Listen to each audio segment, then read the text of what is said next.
Halo Sobat Perludem, ketemu lagi di Dinis Room. Nah, hari ini kita membahas isu ya, kalau di pemilu ini masalahnya kayaknya terus berulang nih. Nah, makanya kita ambil tema ada apa dengan pemilu di Kuala Lumpur. Jadi spesifik di Kuala Lumpur, bukan di luar negeri.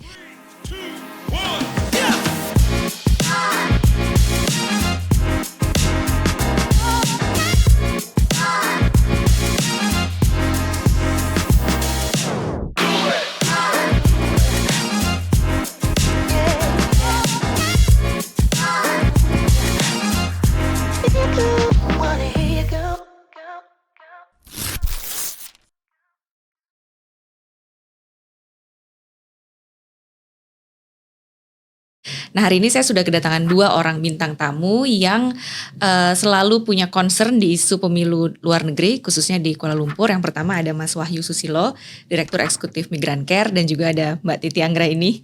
Kenapa ketawa? Anggota Dewan Pembina Perludem dan juga pengajar di Fakultas Hukum Universitas Indonesia. Sehat? Alhamdulillah sehat. Nah, ada apa dengan pemilu di Kuala Lumpur nih? Baru pada pulang nih dari Kuala Lumpur nih, Mas Wahyu ini. Ada apa nih, Mas Wahyu? Ya, ini masalahnya selalu berulang. Kebetulan Migrant Care itu sejak 2009 itu kita punya pemantauan di Kuala Lumpur ya, utamanya 2009, 2014, 2019 dan kemarin 2024. Mengapa Kuala Lumpur? Karena kalau dalam demografi pemilih yang ada di DPT LN atau DPT luar negeri, DPT Kuala Lumpur itu paling besar ya. Seingat saya nggak jauh-jauh, selalu dari 4 kali pemilu itu seputaran hampir 1,5 juta. Jadi saya kira sekitar 25% DPT luar negeri itu DPT di Kuala Lumpur. Jadi itu merupakan ceruk suara yang menurut saya sangat potensial ya untuk para calon anggota legislatif di Jakarta 2, dan kita tahu ada banyak masalah yang ada di situ. Saya kira bahkan kita pernah menemukan, mungkin nanti Mbak Titi juga cerita, itu kita pernah menemukan fakta bahwa ada satu anggota DPR itu bisa meraup suara dia sendirian dibanding anggota DPR yang lain itu dari satu pabrik saja. Karena pabrik itu buruhnya itu lebih dari 50.000. Jadi satu suara untuk dia itu waktu itu kalau nggak salah 35.000.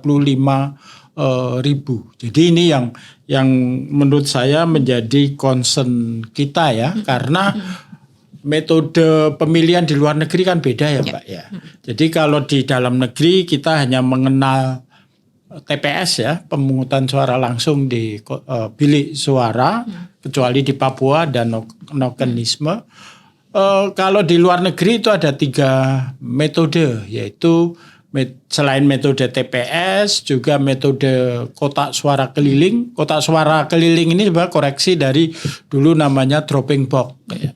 Kemudian yang ketiga adalah yang pos ini. Nah, selain TPS, 2 metode ini sangat rentan untuk terjadinya kecurangan, karena dulu misalnya dropping box ya, dulu sebelum kami kritik itu kotak suara itu dititip aja, nginap di pabrik gitu, di pabrik, di pemukiman, itu tanpa pengawasan. Bisa 2-3 hari seperti itu. Kemudian juga pos ya, kita tahu pos ini kemarin juga temuan Migrant Care itu kita menemukan ada perdagangan atau jual beli suara ya melalui pos, karena juga distribusinya itu nggak jelas sampai sekarang juga nir pengawasan seperti itu. Jadi itu masalah-masalah besar yang ternyata terulang lagi ya. Setiap tahun masalah ini terulang. Misalnya tahun 2019 kemarin itu ada tiba-tiba ada ribuan surat suara itu berada di tempat yang tidak semestinya. seperti itu. Itu juga hampir sama terjadi tahun 2014 yang lalu, juga hampir sama. Ternyata kemarin juga ada gitu ya.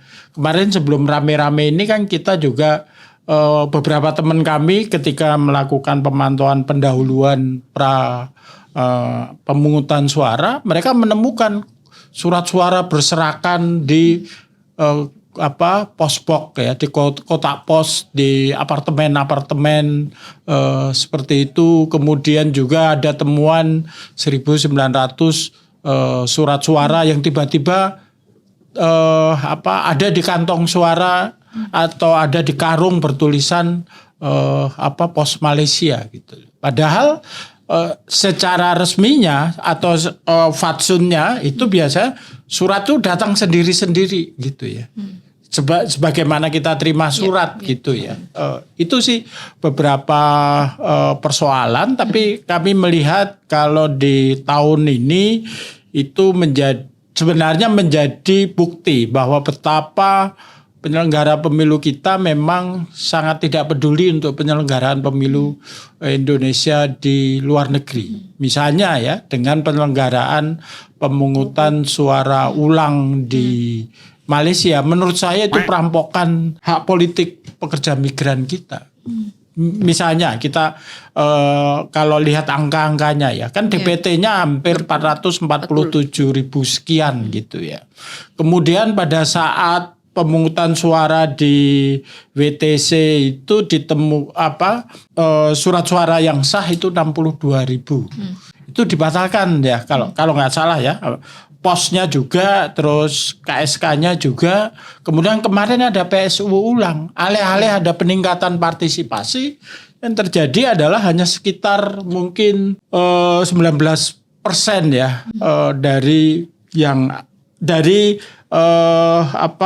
angka pemilu yang ada atau pemungutan suara pada tanggal 11 Februari kalau nggak salah sekitar 19.000 atau berapa atau 12.000 suara sah saja. Ini kan merosot sekali dari angka 447.000 gitu ya. Jadi itu saya kira harus menjadi evaluasi total ya dari penyelenggaraan pemilu Indonesia di luar negeri, karena bagi kami Migrant Care sangat concern untuk soal hak politik pekerja migran, karena hak politik pekerja migran itu malah tercantum di Undang-Undang 18 tahun 2017 tentang pelindungan pekerja migran, dan Indonesia juga sudah meratifikasi konvensi perlindungan pekerja migran dengan Undang-Undang nomor 6 tahun 2012. Di situ juga ada pasal khusus tentang hak politik bagi pekerja migran. Saya kira itu. Oke, saya ke Mbak Titi. Nah, Mbak Titi kan kalau pemilu di luar negeri ini mungkin bisa dikatakan ya dimulai dari pendataan pemilih di luar negeri. Nah, Mbak Titi melihat bagaimana nih Mbak, khususnya di Kuala Lumpur ya, pendataan pemilihnya tuh ada kemajuan nggak sih dibandingkan pemilu-pemilu sebelumnya? Nah itu problem terbesarnya ya. Harusnya dari pemilu-pemilu sebelumnya kita bisa belajar banyak. Apalagi kemudian ada klaim dengan tidak berubahnya undang-undang pemilu, maka aturan lebih bisa stabil diterapkan dan penyelenggaraan tahapan bisa lebih baik dikelola. Tapi kan itu tidak terkonfirmasi melalui pemilu di Kuala Lumpur.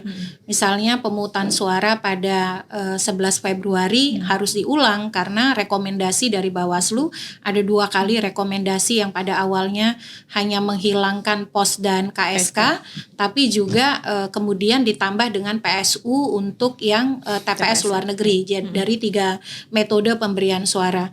Nah kalau saya lihat memang interest kita terhadap pemilu di luar negeri itu belum substantif ya, baru sekedar seremonik atau bahkan mungkin di bawah prosedural begitu. Jadi giliran pergi ke luar negerinya excited begitu ya, sampai-sampai RDP tidak dihadiri oleh semua komisioner karena katanya BIMTEK di luar negeri, tetapi tidak berbanding lurus dengan output atau keluaran kualitas pemilu di luar negeri. Itu juga menjadi satu catatan bahwa kita menempatkan pemilu di luar negeri itu belum betul-betul sebagai sesuatu yang substantif, bagaimana pemenuhan hak itu bisa optimal, tetapi sebagai sesuatu yang tadi seremonial begitu ya, dan bahkan seakan-akan sebagai bagian dari ya pariwisata elektoral jangan-jangan begitu ya. Itu ya menggambarkan mungkin sudah pada taraf tertinggi pesimisme kita gitu. Nah, kenapa kemudian pemilu di Kuala Lumpur ini selalu berulang masalahnya? 2009 saya ingat ketika saya masih menjadi tenaga ahli di Bawaslu, saya melakukan salah satu penanganan pelanggaran pada waktu itu persis yang diceritakan oleh Mas Wahyu, bagaimana suara yang datang dari Dropbox itu namanya berulang dengan pola yang sama, tidak ada satupun caleg lain yang dapat, hanya dia saja begitu ya, dan dengan pola coblosan yang juga serupa begitu. Tetapi pada waktu itu karena keterbatasan penanganan ya waktu, lalu juga wilayah hukum yang berbeda, dia tidak berlanjut ke proses yang lebih berdampak. 2019 kan juga demikian ya, polanya lewat pos, ribuan suara sudah dicoblosi terlebih dahulu, dan sekarang berulang lagi. Mestinya sesuatu yang tidak perlu terulang, undang-undangnya tidak berubah, kita punya banyak pengalaman untuk memperbaiki itu. Tapi dari catatan saya sih ada terlalu banyak kepentingan di pemilu Kuala Lumpur. Yang pertama tentu saja kepentingan politik elektoral ya, untuk memenangi kursi. Bagaimanapun dengan 447.000 suara itu kalau betul begitu ya dikelola dengan baik, itu jadi ceruk pemenangan yang sangat strategis.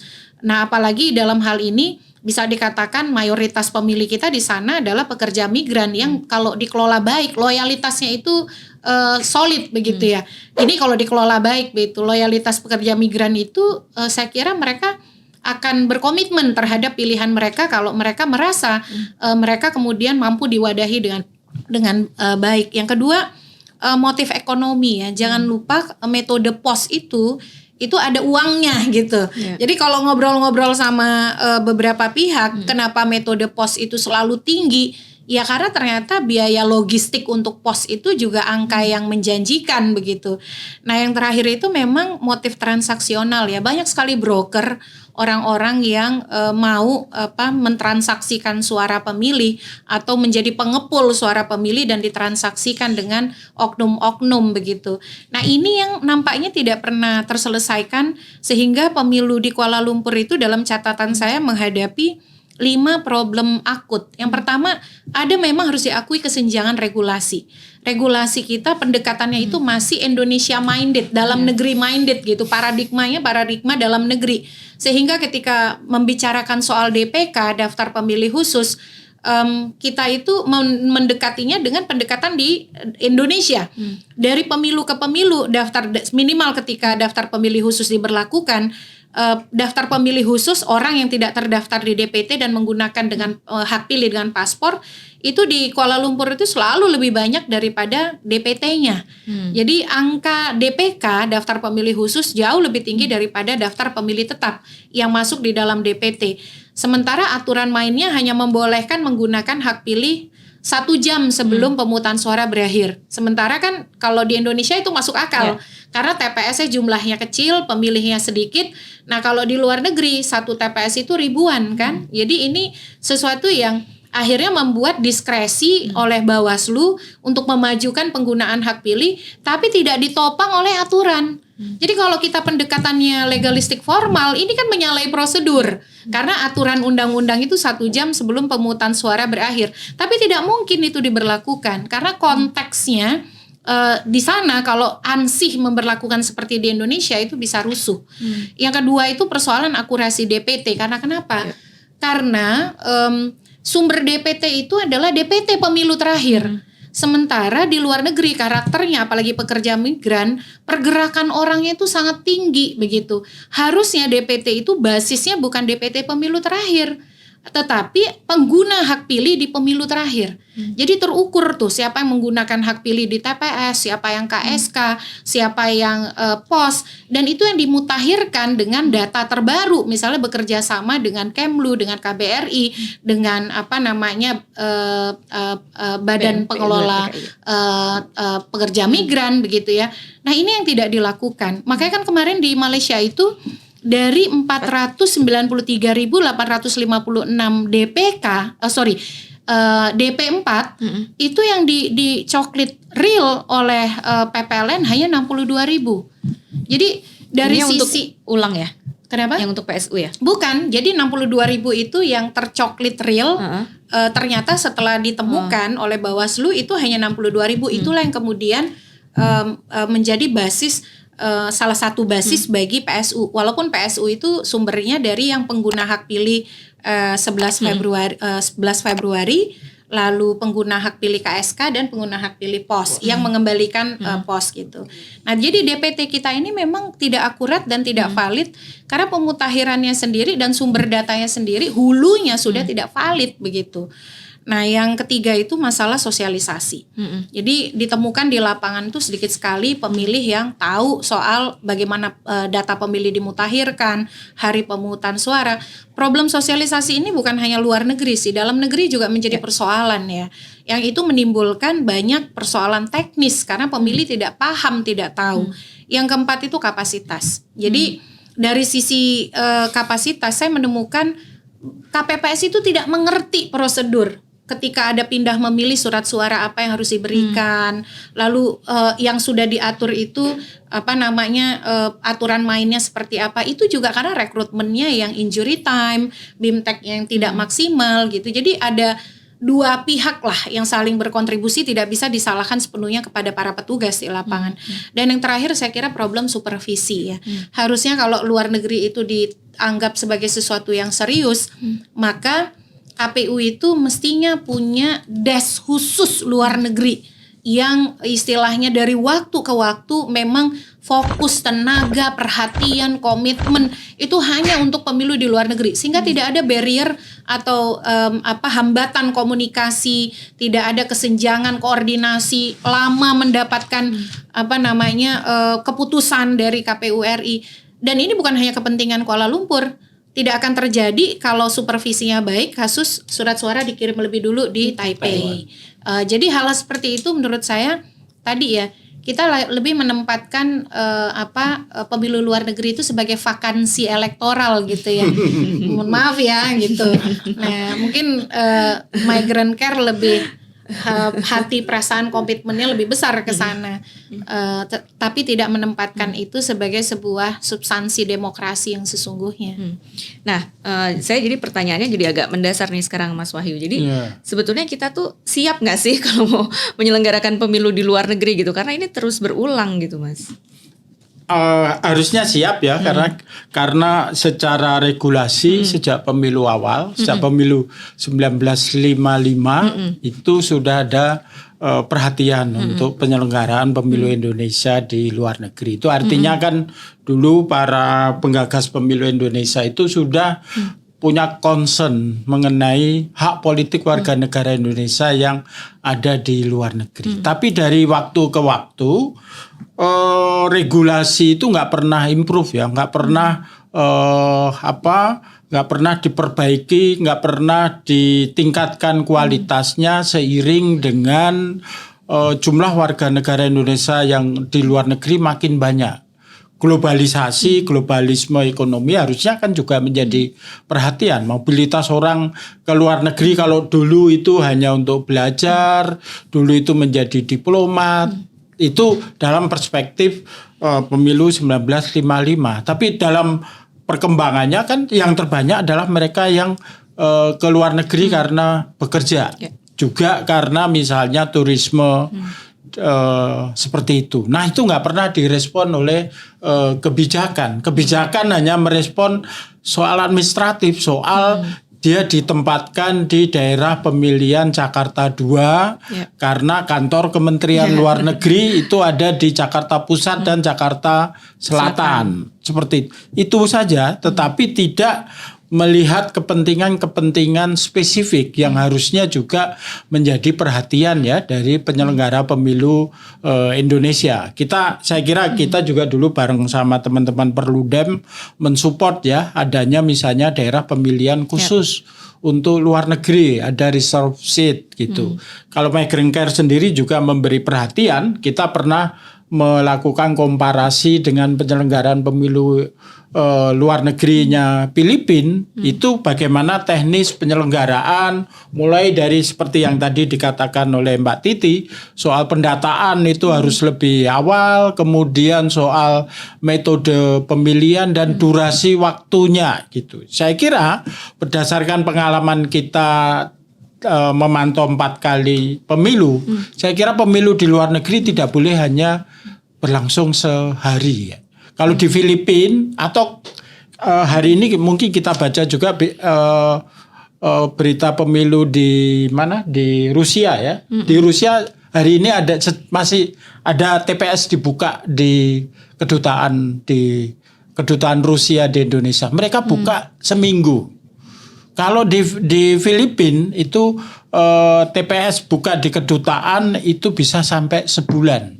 Jadi itu mengakomodasi orang-orang yang pada saat hari H pencoblosan ditetapkan itu nggak bisa gitu. Jadi itu tetap menjaga hak pilih warga negara Indonesia yang ada di luar negeri.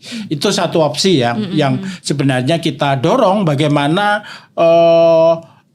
sejauh itu tidak melanggar undang-undang. Oleh karena itu harus diadopsi juga di dalam undang-undang pemilu seperti itu. Bagaimana penyelenggaraan pemilu pendahuluan di luar negeri itu tidak hanya dalam 1 hari yang TPS.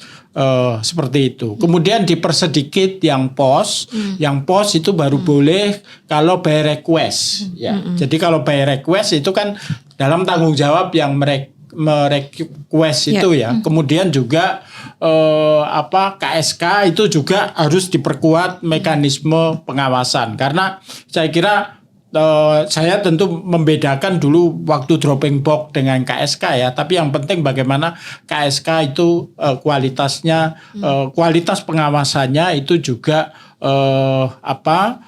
diperbaiki. Dan saya kira yang penting adalah bagaimana mendorong teman-teman pekerja migran itu juga punya rasa ownership ya terhadap pemilu yang ada di Indonesia. Ownership itu adalah bagaimana misalnya kalau saya sih ya perlu digaungkan lagi wacana ada dapil tersendiri ya untuk pekerja kita di luar negeri. Kita tahu misalnya ya dengan data yang sedikit saja, dengan DPT yang sebenarnya juga belum mencerminkan jumlah warga negara Indonesia yang ada di luar negeri, misalnya jumlahnya 1,75 juta ya kalau sekarang, atau kalau tahun lalu 2 juta, itu sudah setara dengan dapil-dapil baru di misalnya di Bangka Belitung, di Kalimantan Utara, apalagi di Papua seperti itu. Dan mereka di dapil-dapil baru ini kan mereka dapat alokasi 3 kursi.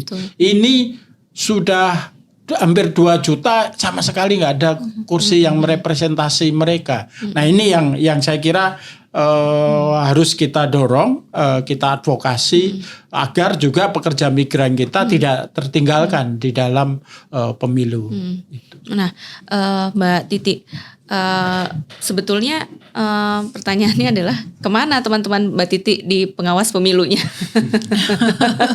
Karena kan tadi misalnya selalu ada misalnya suara yang udah dicoblosin gitu ya di pabrik-pabrik. Apakah memang sesusah itu mengawasinya gitu? Iya, sebenarnya sekarang tuh sudah cukup ada kemajuan ya dari 3 metode pemungutan suara TPS luar negeri. Kalau di Kuala Lumpur nih unik karena jumlah pemilihnya besar. Awalnya DPT itu 447.258 ya, 222.945 itu di TPS. itu dikonsentrasikan di satu tempat di World Trade Center. Kalau biasanya di beberapa TPS ada di Sekolah Indonesia, di Wisma Duta atau dan ada juga di Kedutaan Besar. Sekarang dikumpulkan di satu tempat begitu. Nah, yang kedua itu kotak suara keliling. Biasanya di mana tempat-tempat berkumpulnya warga negara Indonesia yang terkonsentrasi di lokasi-lokasi yang jauh dari lokasi TPS luar negeri. Biasanya ada di Klang, perkebunan, lalu peternakan, pabrik dan lain sebagainya.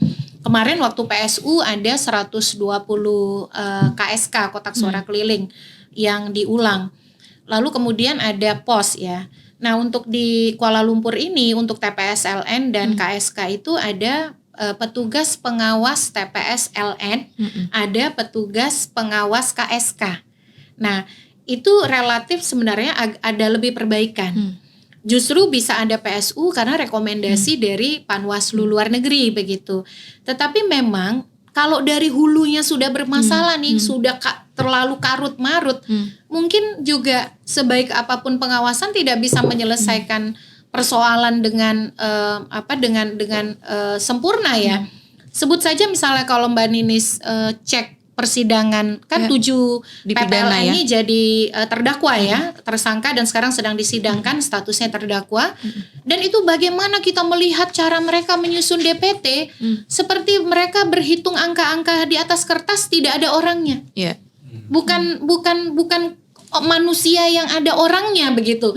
Ketika mereka ingin menetapkan DPT lalu KSK ada 17.000, partai minta KSK-nya ditambah jadi 70.000, lalu PPLN-nya bernegosiasi 10.000 saja, akhirnya ditawarkan angka tengah 50.000, itu kan orang, ada namanya, ada alamatnya, bukan sekedar istilahnya main congklak yang bisa dipindah-pindah lubang dimanapun juga begitu. Disitulah betapa rusaknya pemilu di Kuala Lumpur setelah saya membaca berita itu ya. Betapa kacaunya mereka menempatkan pemilih itu bukan seperti identitas pemilih yang punya identitas, tetapi sekedar angka. Dan angka itu apakah betul mereka akan layani dengan valid? Tidak mungkin.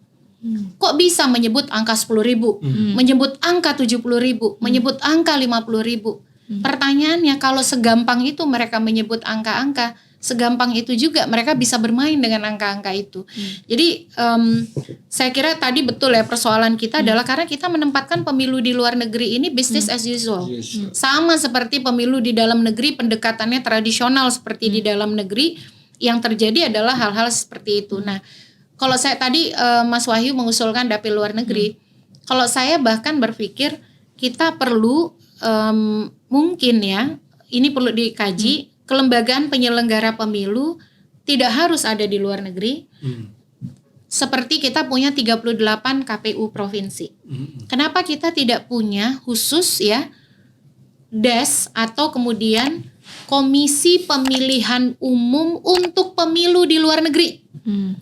Jadi dia setingkat KPU provinsi di bawah KPU RI, tapi punya tugas khusus, yaitu konsentrasi penuh mengurusi pemilu di luar negeri. Dari mulai memutakhirkan data pemilih secara berkelanjutan, berkoordinasi dengan Kementerian Luar Negeri untuk mencatat keluar masuknya warga negara, lalu bekerja sama dengan Kementerian Tenaga Kerja untuk melihat keluar masuknya tenaga kerja kita di luar negeri. Kalau tidak begini, ini persoalan DPT itu akan seperti ini terus. Jadi dia tidak harus ada di luar negeri, tidak harus berkantor di luar negeri, dia bisa saja berkantor di KPU. Tetapi KPU khusus, Komisi Pemilihan Umum khusus untuk pemilu di luar negeri. Jadi KPU khusus istilahnya. Karena terus terang ya, salah satu yang dikeluhkan oleh teman-teman di sana itu adalah soal supervisi koordinasi dan juga pelatihan. Jadi kalau kita di sini pun kalau kita bisa punya KPU khusus untuk pemilu di luar negeri, kita bisa berpikir untuk roadmap teknologi misalnya yang bisa digunakan gitu ya. Kita bisa berpikir soal mendekatkan jarak gitu. Nah, kalau model seperti sekarang ya, waduh saya pesimis ya. Itu saya kecewa sekali tuh. Karena kenapa? Akibat ketidakcakapan di dalam penyelenggaraan pemilu, berapa negara harus menanggung kerugian. Saya baru tahu dari ketika saya datang, sewa World Trade Center itu 1,5 juta ringgit. Itu dikalikan 3.300 rupiah, itu 4,9 miliar untuk hal yang tidak perlu terjadi sebenarnya. Belum lagi kemudian tadi ya ya kalau kita bicara pengawasan ini harus sama-sama berbenah gitu.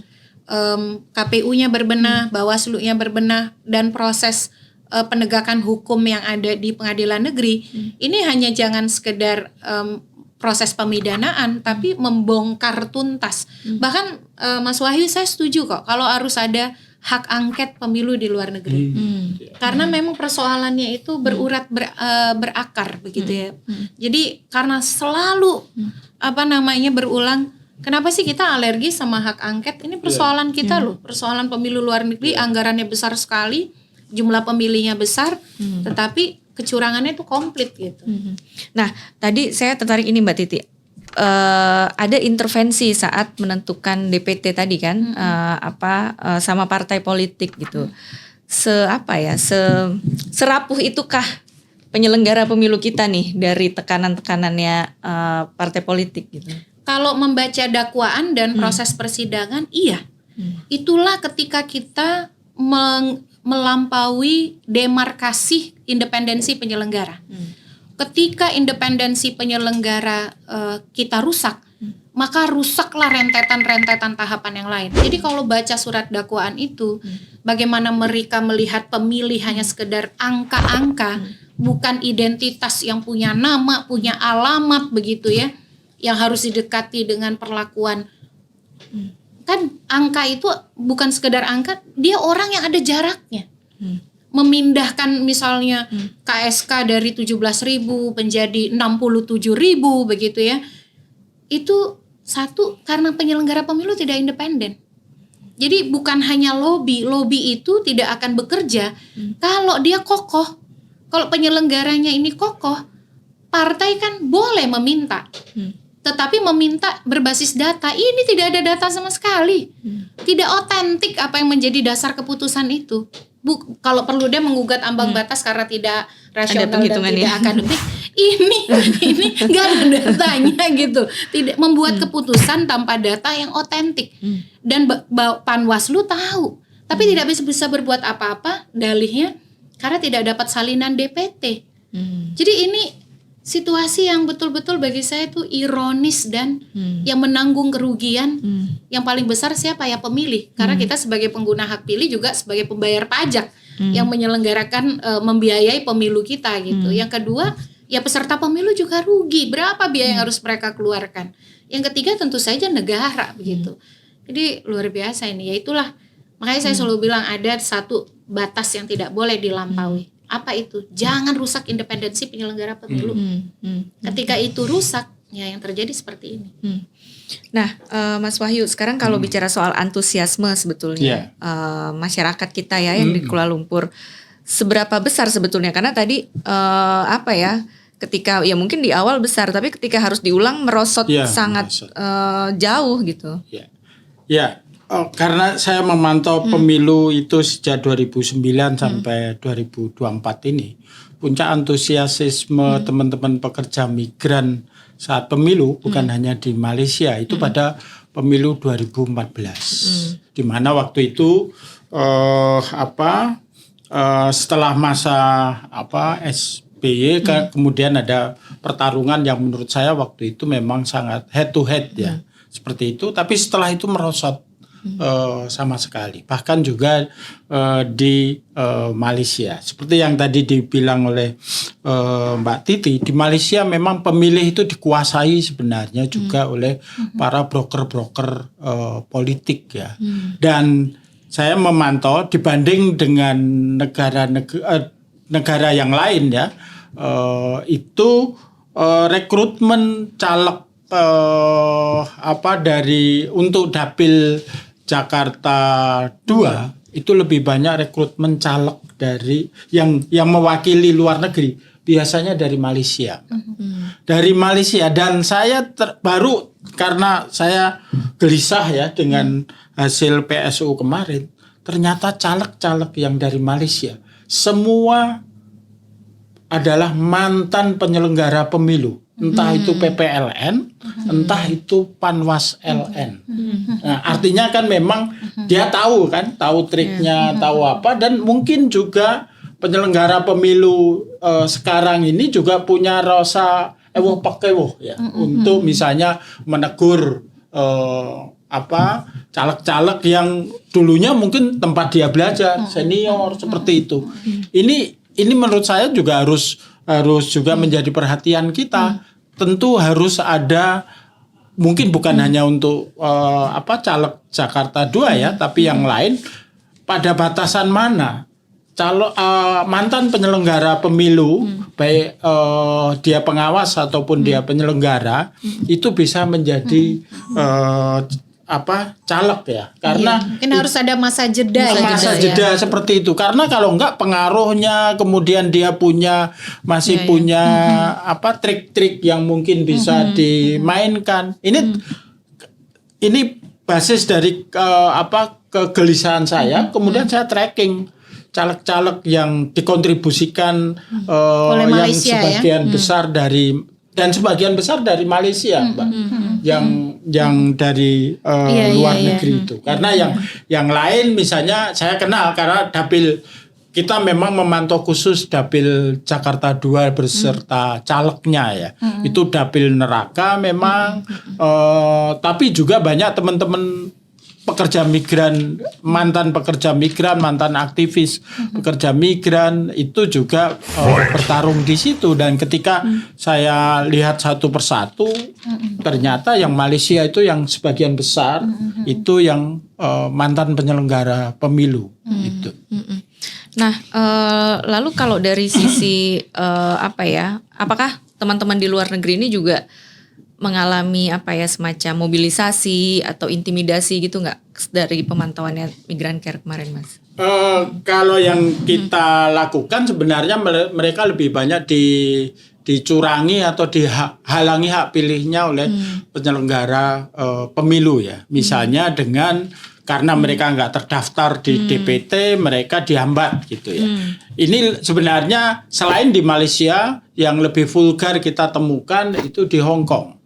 Jadi di Hong Kong itu kita saksikan sendiri ya. Nah, ini yang juga menjadi kegelisahan saya karena sebagian besar TPSLN atau KPSLN itu adalah pemilih pemula. Mahasiswa-mahasiswa S1 yang belum punya pengalaman memilih pertama, apalagi memilih di luar negeri. Sementara teman-teman kita yang terpaksa ya nggak bisa mendapatkan hak pilih, mereka punya pengalaman 3 kali memilih di luar negeri. Dia bilang, saya tahun 2014 punya pengalaman milih di Victoria Park. Saya tahun 2019 punya pengalaman untuk milih di Wan-Chai Stadium. Tapi ketika ini diselenggarakan di rumah saya sendiri, di KJRI, saya kok malah nggak dapat. Itu banyak ya lontaran-lontaran mereka. Nah, ini terjadi juga saya kira selain Kuala Lumpur, kerumitan atau kekacauan itu juga terjadi di Hong Kong karena ada perubahan metode memilih ya. Kan seperti yang di Kuala Lumpur sebenarnya kan sebagian besar calon pemilih atau DPT LN itu dialokasikan untuk TPS. Di Hong Kong sampai tahun pemilu 2019 itu juga terbanyak melalui TPS. Tapi bulan November 2023 KPU menetapkan merubah lain. Mereka sebagian besar ditransformasikan ke metode POS dan hanya 2.390 yang dipilih kemudian menjadi DPT TPS LN. Jadi ada sekitar 60-an ribu mereka yang kemudian harus menjadi pemilih POS. Nah, sampai hari H itu banyak di antara mereka itu nggak terima surat ya, sehingga mereka datang ke TPS seperti itu. Nah, Jadi saya kira kalau soal intimidasi, soal apa, sebenarnya mereka lebih banyak terintimidasi oleh penyelenggara pemilu ya, seperti itu. Nah, yang saya kira menarik adalah kalau temuan saya itu teman-teman pemilih perempuan lebih kritis, lebih meskipun dia tahu ini di awang-awang ya, saya ingin memperjuangkan nasib saya melalui pemilu. Saya temukan itu di pemilih-pemilih perempuan, tapi tidak pada pemilih laki-laki. Pemilih laki-laki lebih banyak terlibat di transaksional politik seperti itu. Mungkin ini mungkin masih spekulatif ya. Ini bedanya ya. Bedanya politik feminis dan politik maskulin itu gitu ya. Satunya berdasarkan apa yang dia aspirasikan, tapi satunya adalah transaksi politik uang seperti itu. Di luar negeri juga Mbak Titi menemukan itu di Kuala Lumpur terjadi. Yang kita amati itu ya, kalau soal mobilisasi ini memang seperti ada grup leadernya.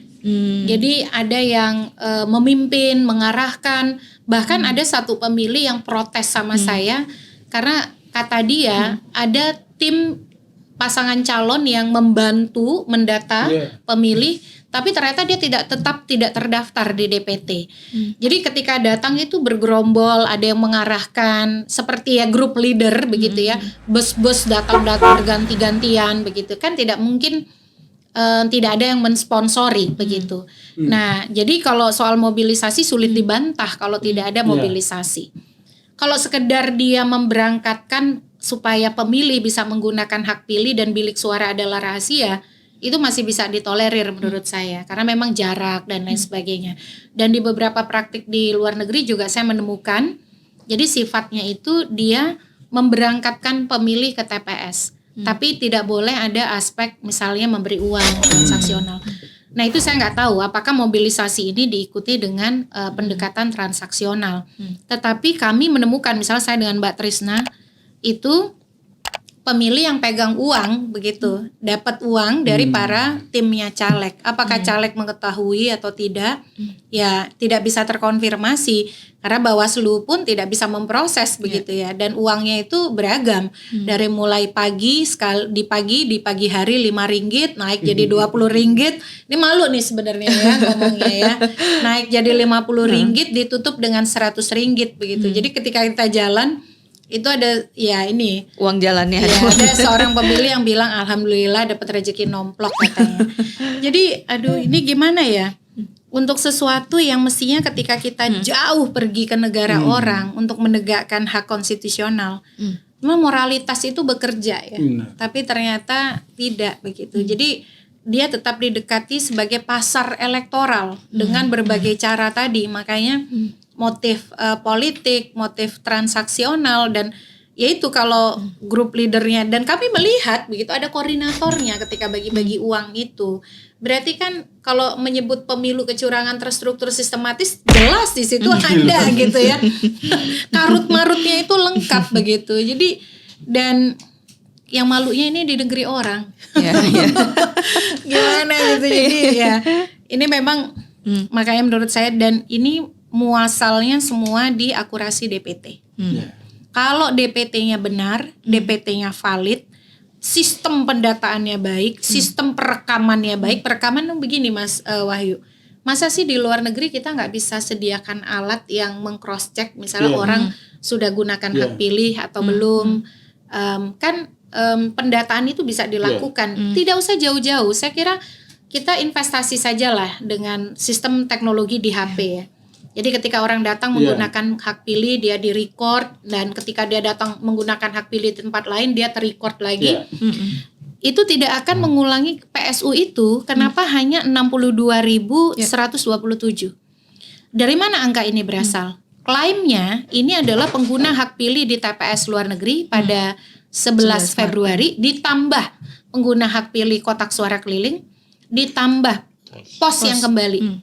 Tapi ada ibu yang beberapa pemilih yang kami temukan menggunakan hak pilih di tanggal 11 Februari, namanya ada di DPT, tidak ada di DPT 10 Maret. Artinya kan tetap tidak valid. Kok bisa?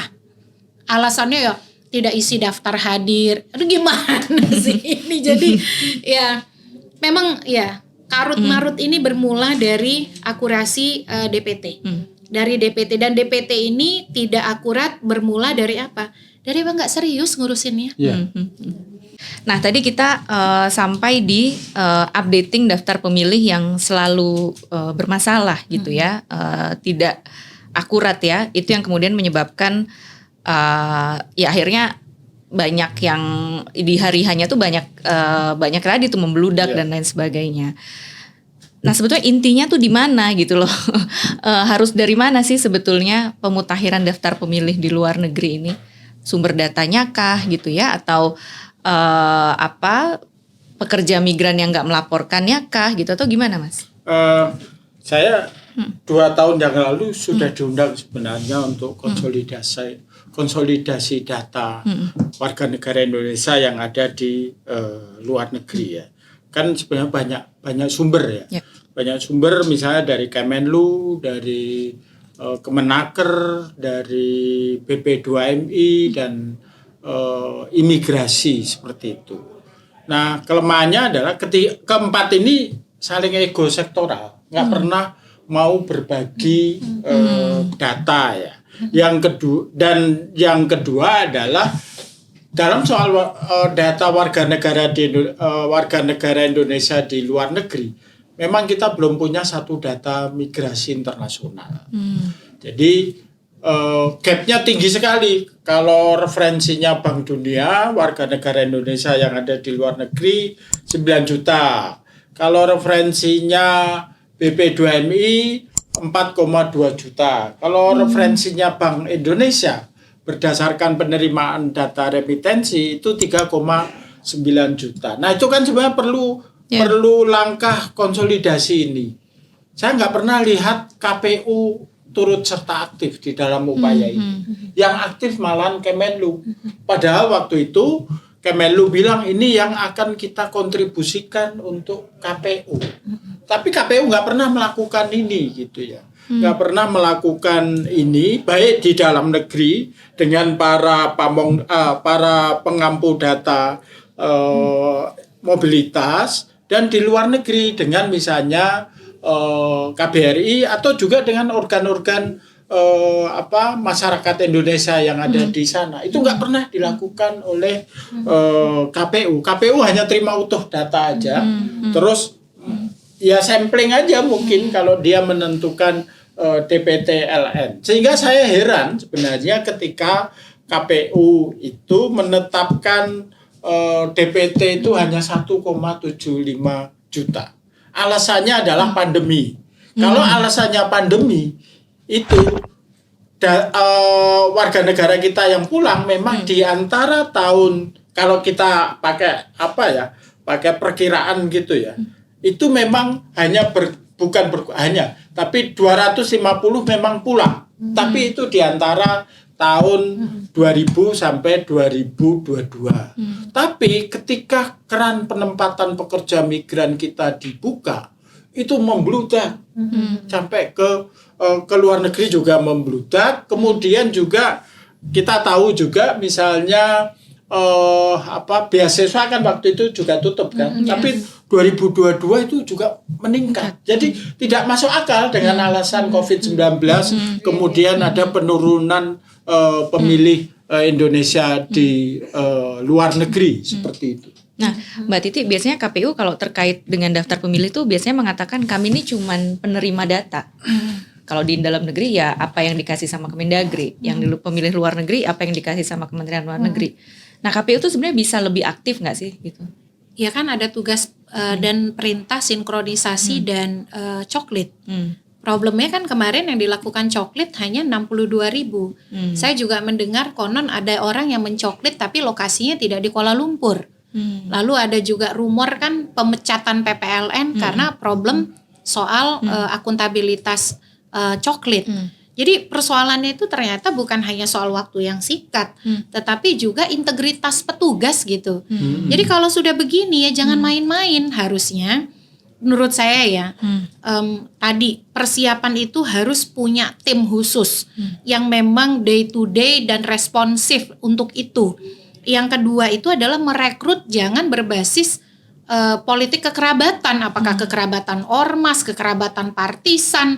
Karena yang dipertaruhkan ini adalah hal-hal yang kalau teknis bermasalah, kalau kata Pak Jokowi kan, yang teknis tidak dikelola dengan baik itu jadi politis. Ternyata kan betul ujung-ujungnya. Makanya saya bilang ironis sekali ya, pemilu luar negeri dikelola oleh figur-figur berpendidikan baik, merantau ke negeri jiran untuk menempuh pendidikan tinggi, menyelenggarakan pemilu kok ujung-ujungnya jadi terdakwa.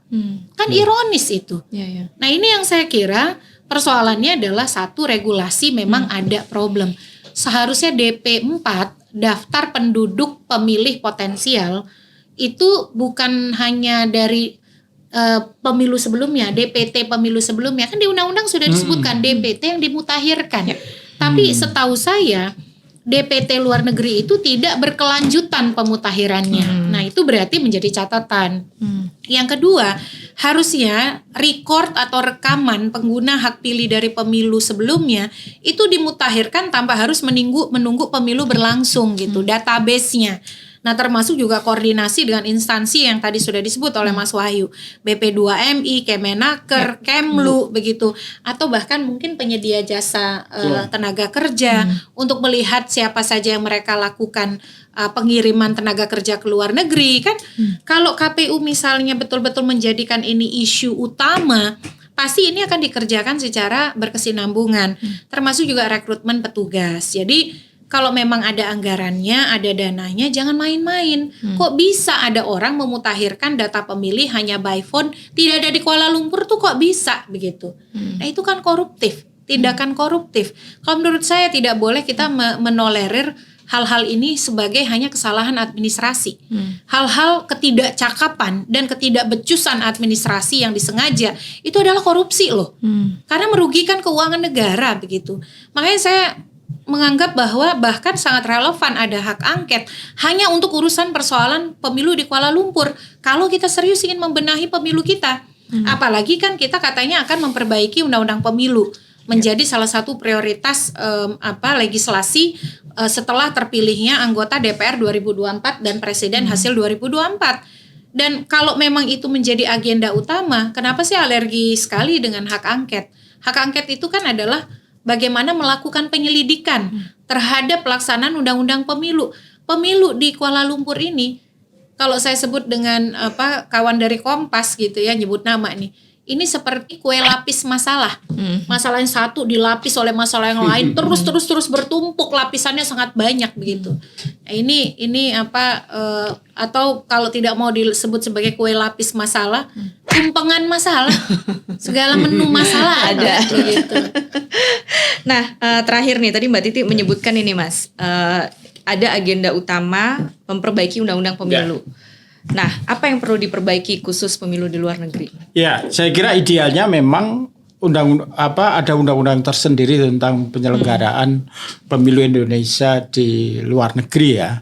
Saya kira ini juga berkaca dari komparasi di beberapa negara di mana mereka punya concern soal